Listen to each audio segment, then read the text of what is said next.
Hola, hola, bienvenidos a Incomunicados, el podcast de Millennium Group, un espacio quincenal que compartiremos con Alberto Arévalos para conversar de eso que nos gusta tanto, que es la comunicación. Hola Alberto, ¿cómo estás? Y bienvenidos al episodio número 3. Hola, Adrián. Sí, ya estamos en el episodio 3 y bueno, qué bueno que nos volvemos a encontrar. Así es Alberto.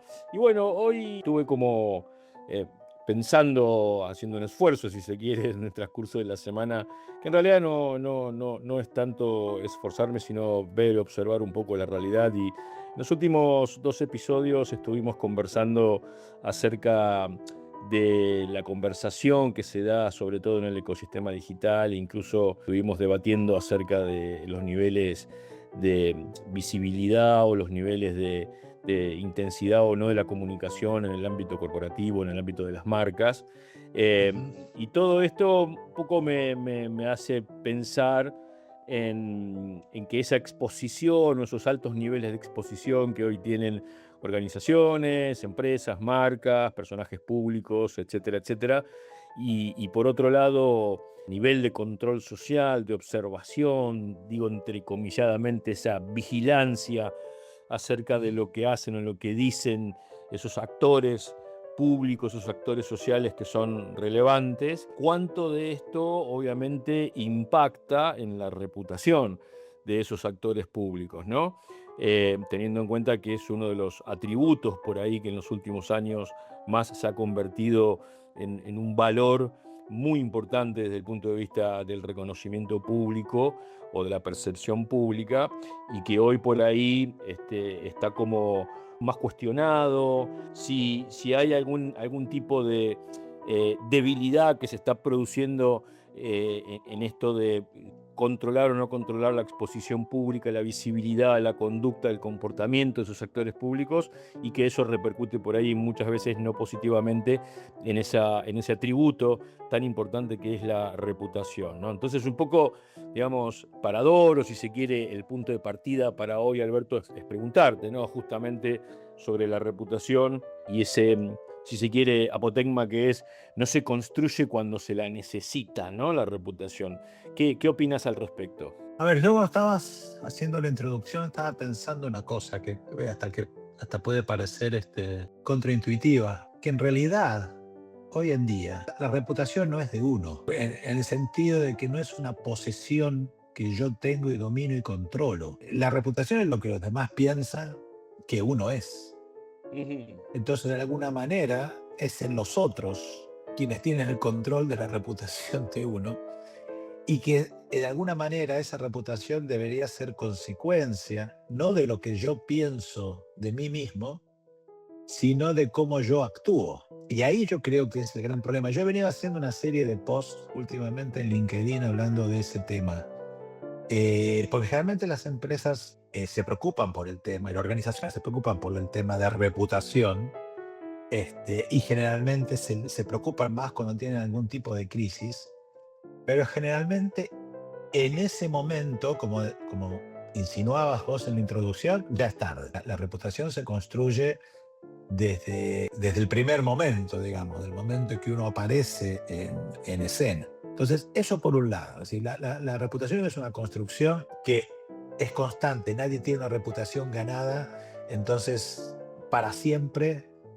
puede hacer lo que quiera, total su reputación no va a cambiar. No, la reputación va y viene, es una variable, no es una constante, y puede haber momentos donde la reputación de una organización mejore y puede haber momentos de una reputación de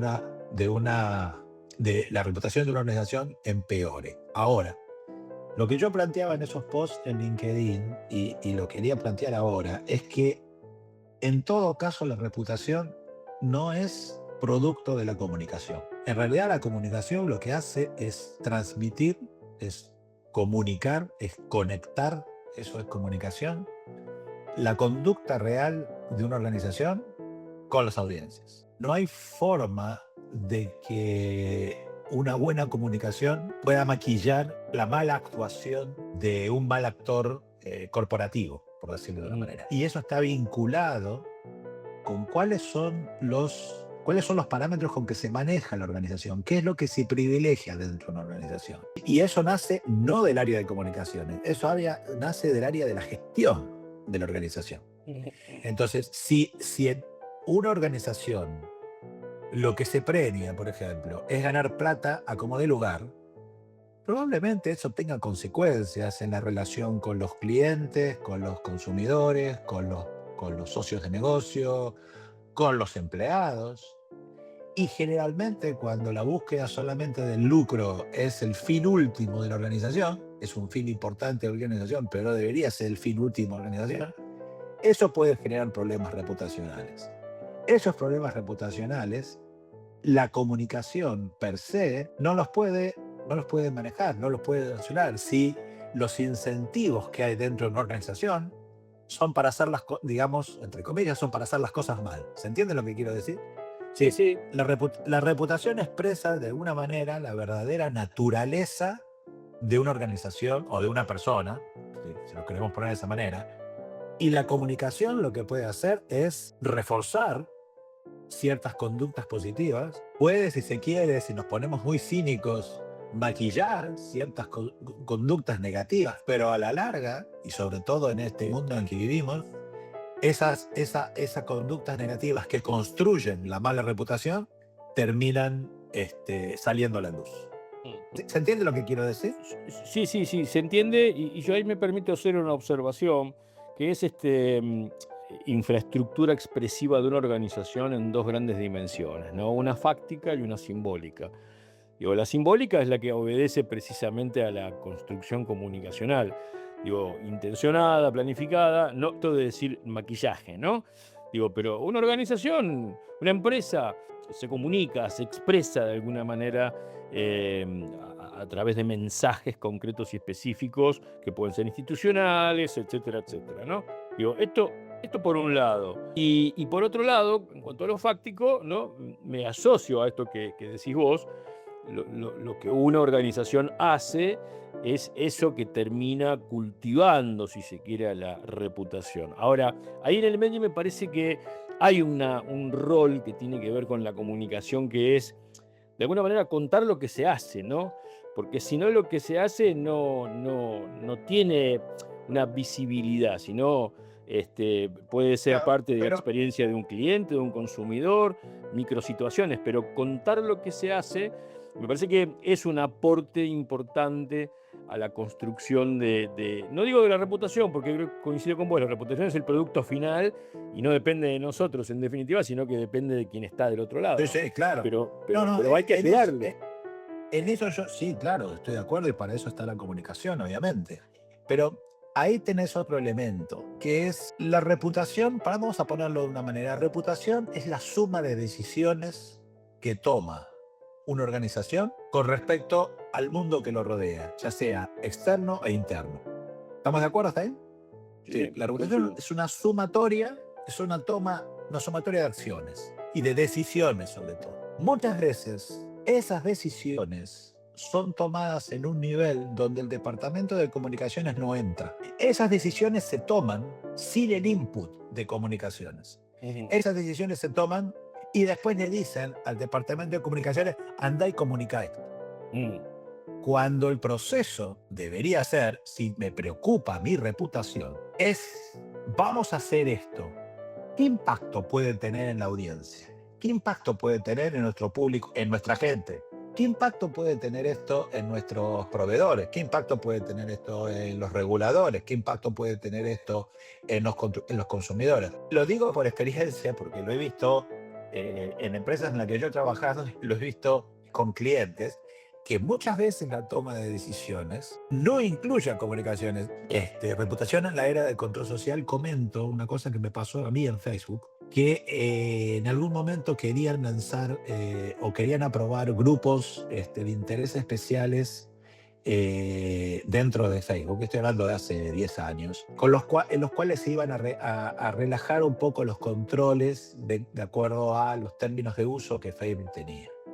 Entonces iban a permitir que hubieran grupos, después sucedió, pero en ese momento le consultaron al departamento de comunicaciones qué opinaban de hacer eso. Y nosotros, digo nosotros, porque todo el grupo de comunicación levantó la mano y dijo, no, no hagan eso, porque eso nos va a generar un problema reputacional enorme si ahora resulta que pedófilos o gente que le pega a los animales o gente que colecciona símbolos nazis pueden tener libremente un grupo para compartir esas cosas, aunque sea un grupo cerrado. Entonces, ese tipo de mecanismo, de proceso, que no está arraigado en las organizaciones, porque, insisto, en el top level de las organizaciones, y esto lo digo y me hago cargo, existe una enorme ignorancia de cómo funciona la comunicación, si querés, la comunicación corporativa, la comunicación ejecutiva. Es decir, el tipo que está sentado, la persona que está sentada, el CEO, te diría de la mayoría de las organizaciones, no conocen a fondo cuáles son los problemas, excepto, digamos, las grandes empresas, las 100 o 200, 300 empresas más grandes del mundo, sí lo tienen que saber, pero de ahí para abajo hay millones de empresas, medianas, chicas, inclusive grandes, donde las decisiones las toma el consejo directivo de la empresa, donde no hay un tipo de comunicación, en la mayoría de los casos. Con suerte quizás hay un CMO, un Chief Marketing Officer, que muchas veces no conoce de comunicaciones. Salen de la reunión, llaman al jefe, el director de comunicación y le dicen, miren, tenemos que comunicar esto. Sin el input que debería existir, porque yo siempre digo que el departamento, ¿cuál es la función más importante del departamento de comunicaciones? No es hablar, es escuchar y entender las audiencias y que esa información ayude a la toma de decisiones que pueden afectar la reputación de la organización. Sí, pero dos cosas me surgen de esto que estás diciendo, por eso las estaba anotando, porque el señor mayor se olvida, entonces para no olvidarme. La primera es, creo que abriste una puerta ahí muy interesante para charlar en otro momento, que es la reputación de las redes sociales, ¿no? Digo, qué cosa que esté tan cuestionada por ahí, que se debata tanto alrededor del lugar, del rol o del impacto negativo que las redes sociales tienen en los últimos 10, 15 años, que han tenido un efecto Eso importante en la vida. podemos dedicarle 4 o 5 programas a eso. Claro, 4 pero o 5 ¿sabés lo puntos. lo que me sorprende es este hecho, ¿no? Digo, es verdad el cuestionamiento hacia la reputación de las redes sociales como organizaciones, como empresas, pero digamos, no decae el uso, ¿no? Es decir, siguen siendo protagonistas de la vida de la humanidad hoy por hoy de una manera descomunal, ¿no? Digo, Sí. parecería que es paradójico. Criticamos lo que usamos, pero no podemos dejar de usarlo. Y del otro lado, ¿no?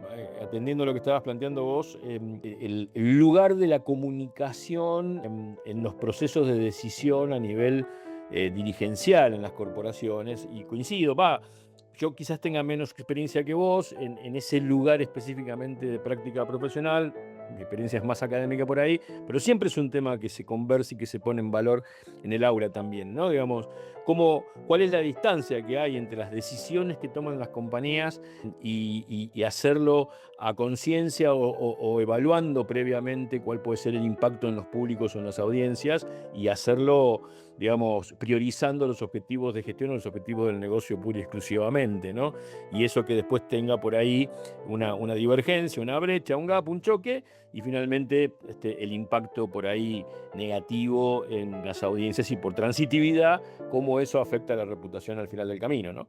Creo que ahí por ahí, no sé, hablar de la cultura de la comunicación a nivel de decisiones dirigenciales en las empresas, en las corporaciones. Y dejo un paréntesis para un tema que en algún momento también quiero tratar, Alberto, que es esta misma conversación, estas mismas problemáticas, estas mismas temáticas, pero no en las empresas, sino en los organismos públicos.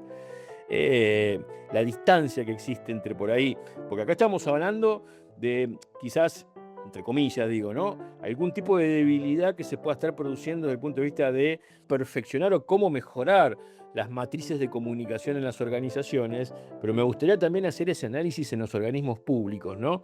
Digamos, ¿cuál es el lugar que la comunicación profesional, más allá de simplemente estar por ahí circunscripta a la órbita de lo político, tienen los organismos públicos, ¿no? ¿Cómo pensar un organismo público en lo comunicacional desatendido de lo político por ahí, desatendido de solo la comunicación con impacto político, literalmente, ¿no? Es un tema que siempre me fascinó, porque parece que hay todo un campo para trabajar ahí que no se lo está trabajando. Sí, seguro, seguro. Bueno, anotátelo para la próxima los temas, así no nos olvidamos y retomamos, porque ya llegamos al final del tiempo, Tiempo límite. para retomar en la próxima, si te parece bien.